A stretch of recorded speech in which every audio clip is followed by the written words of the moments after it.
ममता दीदींनी इंग्लंडमध्ये केलेल्या भाषणांमध्ये इंग्रजांच्या सोबत आपले किती ऋणानुबंध आहेत याचा उल्लेख केलाय का? तर इंग्रजांनी 200 वर्ष भारतावर राज्य केलं आणि आम्ही त्यांचे गुलाम होतो म्हणून हे ऋणानुबंध त्या स्वीकारतात क्या?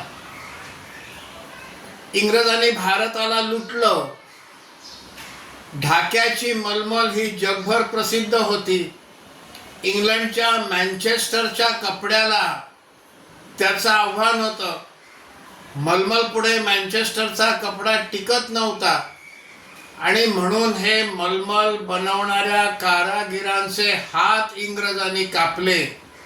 हेच का ते ऋणानुबंध? 1942 साली बंगालमध्ये भीषण दुष्काळ पडला. हजारो लोक त्या दुष्काळात मरण पावले. जे काय थोडंसं धान्य उगवलं ते सुद्धा इंग्रजांनी व्यापाऱ्यांकडनं विकत घेतलं आणि इंग्लंडला पाठवलं. बाकीच्या काही देशांनी आम्ही आमच्या नावांमधून बाहेरून बंगालला काही धान्य पाठवतो म्हटलं तर इंग्लंडनी त्याला नकार दिला.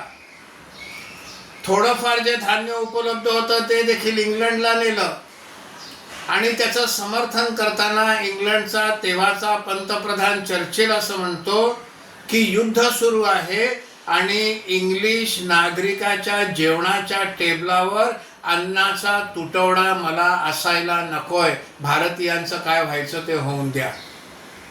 हा का तो ऋणानुबंध? ज्या लोकांनी आपल्याला गुलाम बनवलं, ज्यांनी आपल्याला लुटलं, आपल्या कारागिरांचे हात तोडले, दुष्काळामध्ये हजारो लोकांना मरून दिलं, त्यांचा ऋणानुबंध सांगायचा कठीण आहे.